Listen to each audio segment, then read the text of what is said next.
Hi, I'm Natasha, and I'm going to talk about a few tools using astrology to help heal yourself or become more aware of yourself and possibly the people around you so you don't make things worse. You empathize a little bit more in your own journey, other people's journey, and where they are in their life and process of dealing with their planetary alignments. I can add that there's been one interpretation that you're trying to, or your soul is trying to break free from these planetary alignments. So this way you don't have such a hold on you or like restrictive chains on those energies within your birth chart. So when you break free of them, you feel like you can kind of move around all of the energies within your zodiac, which all of us have all the zodiac signs within our chart. If you were to imagine, if you believe that your soul came down here to maybe evolve more, maybe repay good and bad karma in this lifetime, and you wanted to feel or experience certain, points in your life, certain things, I don't know, to come down here on earth, you kind of have to be a little bit traumatized because you're coming from such a divine, peaceful place and being spit out here on planet earth, which is not quite fair and a little chaotic, and it can be great too. But you're being born into this incubated home where you're going to be conditioned to then explore the life that you wanted to live based on your choices. I'm not saying that that is true or not. I haven't died yet, and I haven't been blessed with dying and coming back alive, dying and coming back alive to say what is true or not. I have no idea. Truthfully, it's all faith and a belief system, but if you need some kind of belief system that just makes more sense to you, if whatever religious beliefs that are currently out there just don't click with you, it's not making you a better person, then why not have like some make-believe thing that might possibly be true. If it helps you become a better person, why hurt or criticize someone having some kind of imaginary belief system that helps them have more hope in making better choices? So I'm going to talk about Mars being in Pisces in the 6th house. So Mars within itself is ruled by Aries, so it's the warrior, action taking sign, where we have like more drive and focus to take action on. It's kind of hot headed because it's ruled by a fiery cardinal planet or sign, Aries. And when it's placed in the sign of Pisces, it's kind of watered down, so it's kind of cooled off. It's not so hot. Almost think of like lava exploding within the ocean. It still can be powerful, and you still see that red hot lava within the ocean, but eventually that water is overpowering. It's going to cool it off. So it would really depend on how strong that Mars energy is to withstand the power of water, because water is actually very powerful and it can put fire out. Air can make fire bigger, but water will just douse out the flames unless it's like so huge and you have little tiny water. That's not enough. Just think of it in real terms, I guess.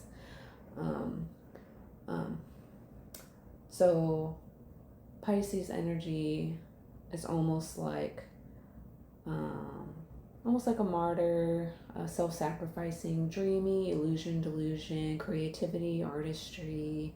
It's very wise. It's the last zodiac sign in the zodiac. So it takes a little bit of everything, can morph. Mars being in Pisces alone, I've heard some things about It literally feels like you're like an earth angel who has sacrificed his or her wings to come down here to earth and kind of like save people who are kind of in the depths of hell, like metaphorically speaking. Um, so it's kind of like self sacrificing. They're willing to really give, especially in the sixth house of Virgo, because that's acts of service and giving to others. And Pisces energy is very wise and very intuitive, likes to like scope people out and will kind of give to people who they feel are like the underdog. If you have Pisces energy in general, you probably have this trait. So now, does that mean that I'm saying I self-sacrifice to help everyone? Absolutely not. I have boundaries. I'm not gonna let people run me over like that. But there may be relationships or certain relationships for people who have this sign who may feel like they have come down here to kind of like self-sacrifice and save some poor soul that they like fell in love with, and they're like a martyr or overgiving, and they like see through some kind of trauma or pain and like want to fix them, which you can't fix other people, you can only fix yourself. um, so it's just kind of like a feeling some people may have, but that doesn't mean that they're just going to give themselves away like that. Mars just being in Pisces, it's kind of like taking action in creativity, spirituality, like not psychosis, psychological things, because the subconscious mind, kind of mystery, illusion, delusion, like taking action kind of in those areas. It really depends on the rest of your chart and the choices that you make. And then action, because it's an action sign within the sixth house, it's like you have to actually give and feel like you're giving of service, giving to others, um, actually caring about what you do for work, being passionate about it. It's healers. For me, I have Mars in the sixth house in Pisces at 28 degrees. So it can be seen as kind of a strength, like a very strong spiritual kind of action sign.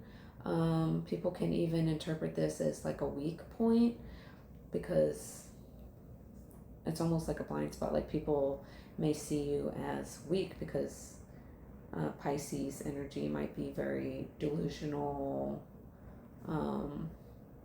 spiritual, almost like self-sacrificing, and malicious predators may see this as like, I can pull the wool over this person's eyes, or they're so giving, they're so nice, that I'll just take advantage of them. So it really depends on the rest of the person's chart, how developed they are, come spiritually in life, and what they've overcome, what kind of people they've learned from, or what kind of relationships they've had. But it is like you always have to trudge through thick water. You always have to work for whatever you have. The way you go about things, take action on, is kind of blurry and directionless. There's no clear path for them. Like for me, like just working out, like I usually don't have like a set goal. I don't have any kind of strict routine. I go by how I feel. It's very intuitive. Like I can tell, like, oh, I did this day, the day before. How am I feeling? My back feels really tight or sore. I'm not going to do that. I'm going to do something else. So some people may see this as like, it's not going to work. They don't have a plan. They're kind of floating all over the place. And in some cases, it can be like a good strength, like longevity wise, because the person is so intuitive with their own body. and how they feel, they know how to go by intuition and not overdo it, not break themselves, not injure themselves. They can feel what's actually happening and know how to prevent greater damage later on. So it can be a strength in that regard, at least long term, because of that intuitive nature. So they can kind of float around their day-to-day routine, because that's the sixth house, intuitively. So you can even think about taking action on a day-to-day basis based on your intuition and your wisdom, your guidance. Sometimes it's kind of lazy and sleepy, and doesn't want to do anything, doesn't want to have structure, just want to go. Sometimes I just want to go have a nap. But luckily, I have other parts in my chart which make me more disciplined and balanced. But sometimes it's like I know how to wing it. It's a mutable water sign. So it's just like I can kind of change direction whenever is needed. I can adapt. So those are some strengths. If something abrupt happens, I can take action, pivot, and adapt. And other parts of my chart may help with that, but it might be Mars and Pisces. Mars just being in the sixth house alone, it's like taking action in your health, because Virgo represents your health, mental health, could be Pisces too. It's like the mind or subconscious mind. So trying to take action in mental health, spirituality, trying to come up with everything that I haven't talked about yet. I have researched or heard from like the guy on the KRS channel. I've learned a lot from him and other astrologers, that Pisces rules the feet, and Mars, the action sign, being in the house of like acts of service, day-to-day routine, feet. I did ballet for 16 years, so they're really good dancers. I love to dance.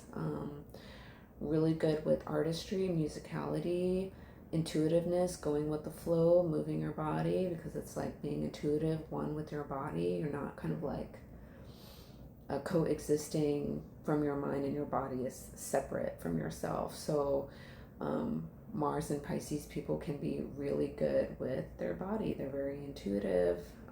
They take action in this area, very playful, and also Mars being in a water sign. So Mars is like heat and anger. I think of Aries like a angry warrior who's just very passionate and doesn't think about going into the battlefield, and their arm and leg might blow up and they don't care because they're so passionate about what they're fighting for. They don't think about the consequences of what they're doing.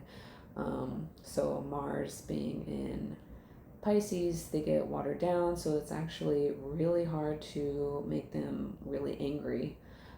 Depends on other placements in their chart, of course, but I have found that it is very hard to like truly make me angry. Like if I get angry, I'm like really annoyed and pissed, but it's not like I have emotional outbursts at all. I'm controlled.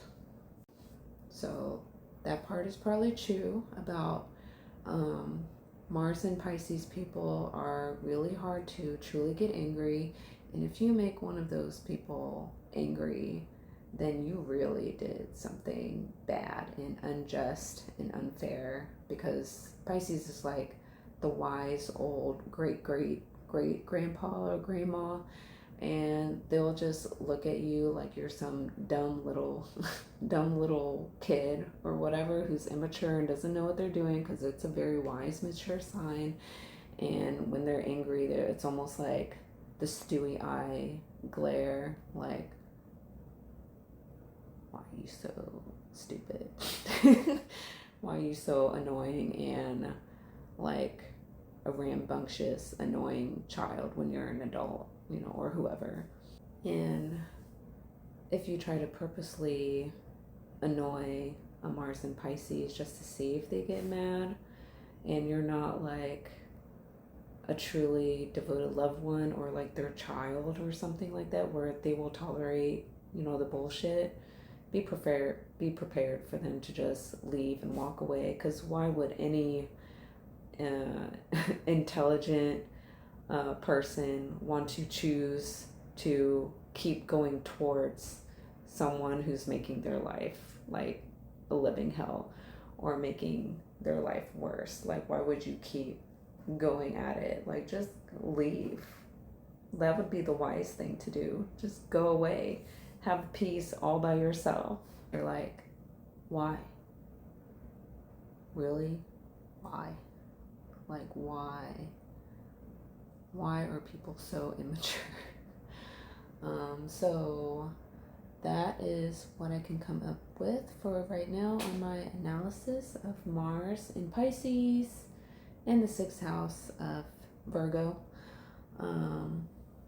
So yeah, see if it resonates for you. If you know anyone who has Mars in Pisces or Mars in the 6th house, they always have to work for whatever they do, and they're usually really compassionate, and have to do something that they enjoy. And usually, especially if Pisces is in the 6th house and you have other water signs in your 2nd and 10th house, you probably do something that is like healing or helping others. Bye.